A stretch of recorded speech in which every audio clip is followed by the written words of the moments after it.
Dear friends, English প্রজেক্টের acknowledgement কীভাবে লিখতে হয় তার একটা স্যাম্পল আমি এখানে দিয়েছি, তোমরা চাইলে লিখে নিতে পারো। প্রথমে প্রজেক্টের লাস্ট পেজ, সেখানে ডিজাইন করা একটা পেজে অ্যাকনলেজমেন্ট লিখে হেডিং করলে, সুন্দর করে লিখলে ওটা। তারপরে I am deeply indebted to the following individuals who have generously contributed to the success of this English project.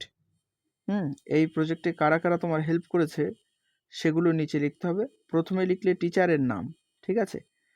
এখানে তুমি তোমার টিচারের নাম লিখে দেবে। তারপরে our esteemed English teacher, for expert guidance and unwavering support throughout this endeavor.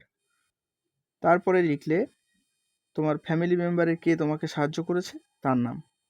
তারপরে for providing individual resources and encouragement that fueled my passion for this project.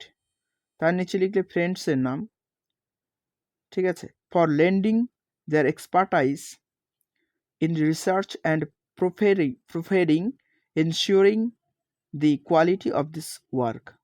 তারপরে স্কুলের নাম লিখলে for granting access to a wealth and resources and materials that enriched this project.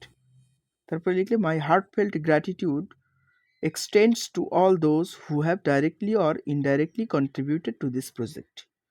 Your support and encouragement have been invaluable. Thank you বলে নিজের নাম, ঠিক আছে?